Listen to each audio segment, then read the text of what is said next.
तो मेरे बॉस से भाई पूछ रहे थे कि भाई साहब आपकी दुकान कहाँ पर है और हम आपकी दुकान पर कैसे आ सकते हैं। तो चलिए आज मैं इसके बारे में ही आपको बताऊंगा। तो सुबह जल्दी से तैयार हो गए थे। तैयार होने के बाद हमारा एक ही काम होता अपना मोटरसाइकिल उठाकर दुकान पर निकलने का। तो देरी किस बात की, हम चले गए अपने मोटरसाइकिल के पास और ना जाने कब अपना मोटरसाइकिल निकाल कर हम पहुंच गए थे अपनी दुकान की तरफ निकल गए थे। तो ये हमारी दुकान पर आने का रास्ता है। इसके बाद आप देख सकते हैं ये गली में आप एंटर करेंगे। गली में एंटर करते ही आप थोड़ा सा आगे जाएंगे तो आप देख सकते हैं किंग्स मॉल लिखा हुआ है।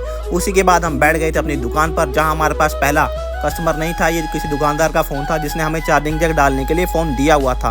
तो पहले तो हम इसका चार्जिंग जैक डाला। चार्जिंग जैक डालने के बाद हमने अच्छी तरह से चेक किया, जिसके बाद चेक करने के बाद हमें पता चला भाई साहब इसकी डिस्प्ले भी ख़राब है, क्योंकि चार्जिंग तो एम्पेयर पूरा ले रहा था परंतु डिस्प्ले शो नहीं हो रही थी।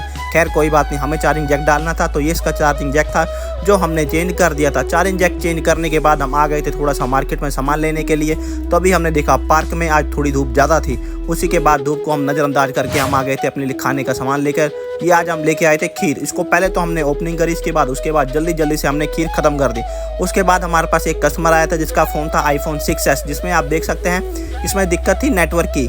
इसमें जो एयरटेल का सिम के नेटवर्क थे वो कभी आते थे कभी नहीं आते थे, मतलब प्रॉब्लम थी। जब हमने काफ़ी देर चेक किया तो हमें पता चला इसका चार्जिंग पत्ता ख़राब है। तो जल्दी से हमने इसको फ़ोन खोलने के बाद इस पर नया चार्जिंग पत्ता लगा करके फ़ोन को पैक करने का काम शुरू कर दिया था, क्योंकि इसमें थोड़े पेज ज़्यादा होते हैं इसलिए वीडियो थोड़ी सी फास्ट कर ली। ना जाने कब फ़ोन पैक करके हमें भाई साहब फिर लग गई भूख। तो हमारे पास पड़े थे चने, तो हमने अपना पेट भरने के लिए इस डब्बे को खोला और इसमें से 2-4 चने खा करके डब्बे को हमने पैक कर दिया। उसी के बाद हमारे पास एक परसों का फ़ोन पेंडिंग पड़ा था जो था MI का Note 4, जिसमें मैंने आपको दिखाया था इसकी डिस्प्ले ख़राब थी। काफ़ी देर होने के बाद हमने ये फ़ोन को आज ओके करने का सोच ही लिया था, तो जल्दी से इस फ़ोन को हमने जल्दी से पैक कर दिया था।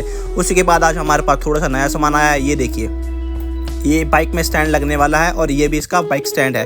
तो आप देख सकते हैं, जिसको जो पसंद है आप हमको कमेंट कर सकते हैं, या जिसने मंगवाना चाहे तो हमें DM भी कर सकते हैं। और उसी के बाद हो गई थी थोड़ी सी शाम होने के बाद हमने बाहर निकल के चेक किया तो भाई साहब मार्केट सुनसान पड़ी थी। कहने का मतलब ये है आज संडे है, तो हमने सोचा संडे है क्यों ना फिर जल्दी से हमें भी निकला जाए। यही सोचकर हम अपनी दुकान में दोबारा अंदर आ गए थे और अपने काउंटर को खोलने के बाद हम आ गए थे अपनी सीट पर, जिस पर आकर हमने सबसे पहले उठाया अपना बैग उठाने के बाद